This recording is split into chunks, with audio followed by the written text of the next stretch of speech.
자, 이번에는 차기 대권 적합도 여론조사 결과를 한번 살펴보겠는데요.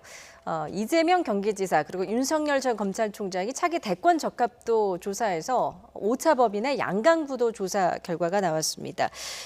차기 대통령감으로 누가 가장 적합한가라는 질문을 했는데 이재명 지사를 꼽은 응답자가 25%, 그리고 윤석열 전 총장을 꼽은 응답자가 23%, 그리고 이낙연 위원장을 꼽은 응답자가 10%였습니다.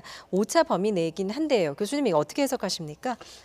적합도 그러니까 그냥 단순 지지도가 아니라 적합도가 양강구도다. 이거는 상당히 큰 의미가 있는 것 같아요. 네. 근데 그만큼 윤석열 전 총장에 대한 인기 또는 신뢰 이런 부분들이 소위 문재인 정부에 대해서 비판하는 측에서는 굉장히 의미 있는 숫자로 저는 받아들이고 싶어요.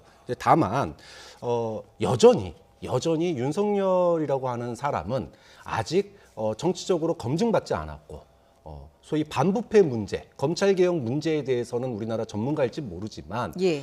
대한민국을 이끌어가는 대통령 후보로서는 그 외에 여러 가지 정책적인 비전에 대해서 그 어떤 것도 나온 것이 없다라고 하는 이런 약점이 있는 거 아니겠습니까?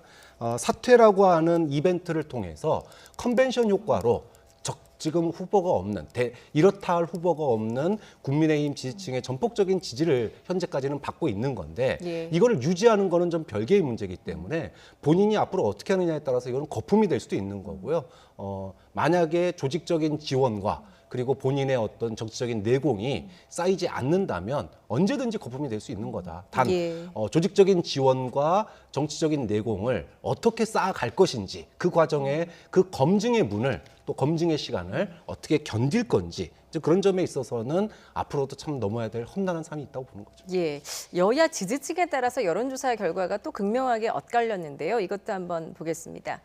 민주당 지지층에서는 이제 이재명 지사를 꼽은 응답자가 43%, 이낙연 위원장이 27%, 그리고 이제 국민의힘 지지층도 한번 볼까요? 여기에서는 이제 윤석열 전 총장이 58%, 그리고 이재명, 이낙연 두 후보가 이제 6%, 3%를 차지를 했습니다. 김병민 위원님 어떻게 해석하십니까? 이 여론조사 결과를 보면 누가 뭐래도 이제 야권의 후보가 될 가능성이 높겠다라고 볼 수 있을 것 같고요. 네.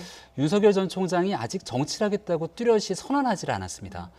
총장직에서 그만두고 나와서 뭔가 정치적 행보를 보인 것도 없는 상태임에도 불구하고 이런 여론조사 수치가 꾸준하게 유지되고 있다는 것은 그만큼 국민이 갖고 있는 기대감들이 윤 총장에게 모이고 있다는 반증이라고 볼 수 있고요.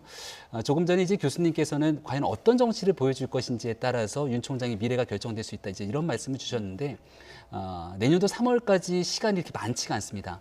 결국 대통령 선거라는 건 그 시대를 관통하는 시대 정신을 담아내는 그릇이 어떤 후보에 가 있느냐의 문제인데요. 예. 지금 우리가 LH 투기 문제를 비롯한 많은 일들을 보게 됐을 때 이 시대를 관통하고 있는 국민들의 바람이 윤 총장에게 만약 투영된다면 그것은 이쪽 저쪽의 눈치를 보지 않는 공정과 정의의 구현, 이거 이제 윤 총장이 좀 잘해낼 수 있지 않을까라고 하는 국민적 기대가 모이는 결과가 아닌가 싶습니다.